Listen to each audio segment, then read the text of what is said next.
लोगों से कहना चाहता हूं, कम मेक इन इंडिया।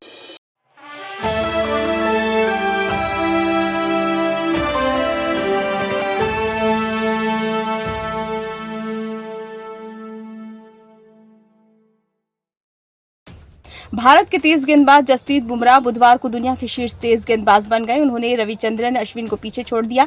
दिग्गज गेंदबाज ने हाल ही में बांग्लादेश के खिलाफ खेली गई 2 मैचों की टेस्ट सीरीज में अपने सनसनीखेज प्रदर्शन के दम पर आईसीसी की ताजा टेस्ट रैंकिंग में शीर्ष स्थान हासिल किया।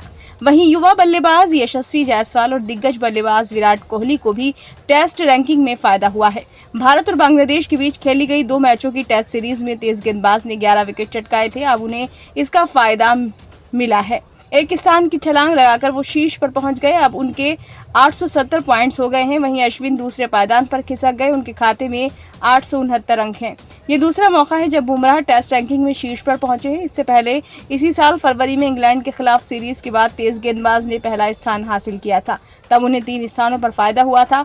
वह शीर्ष टेस्ट गेंदबाज बनने वाले पहले भारतीय तेज गेंदबाज बन गए थे। उनसे पहले पूर्व भारतीय कप्तान कपिल देव टेस्ट गेंदबाजों में सर्वोच्च रैंकिंग हासिल करने वाले इकलौते भारतीय गेंदबाज थे। वह दिसंबर 1979 से फरवरी 1980 के बीच दूसरे स्थान पर रहे थे। कानपुर टेस्ट में बुमराह ने कुल 7 विकेट हासिल किए, जबकि अश्विन को 5 सफलता मिली। वहीं बांग्लादेश के मेहदी हसन मिराज 4 स्थान के फायदे के साथ 18वें पर पहुंच गए, जबकि अनुभवी स्पिनर शाकिब अल हसन 28वें पायदान पर पहुंच गए हैं। उन्हें 5 स्थानों का फायदा हुआ है।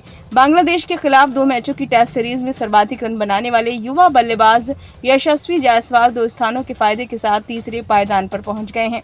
अब उनके 792 अंक हो गए। 4 पारियों में उन्होंने 47.25 की औसत से 189 रन बनाए। इस दौरान 22 वर्षीय बल्लेबाज ने 3 अर्धशतक लगाए। बल्लेबाजों की टेस्ट रैंकिंग में शीर्ष पर जो रूट का कब्जा है, जबकि दूसरे स्थान पर केन विलियमसन ने बने हुए हैं। चेन्नई टेस्ट में 6 और 17 रनों की पारी खेलकर पवेलियन लौटने के बाद कोहली आईसीसी की टेस्ट रैंकिंग में शीर्ष 10 से बाहर हो गए थे। हालांकि कानपुर टेस्ट में वापसी करते हुए उन्होंने 47 और 29 रनों की पारी खेलकर भारत की जीत में अहम भूमिका निभाई। इसी के साथ वे आईसीसी की ताज़ा टेस्ट रैंकिंग में 6 स्थानों के फायदे के साथ 6ठे पायदान पर पहुंच गए हैं। अब उनके 724 अंक मिल गए हैं। वहीं पंत को 3 स्थानों का नुकसान हुआ है। वह 9वें पायदान पर पहुंच गए। ब्यूरो रिपोर्ट, नई दिल्ली।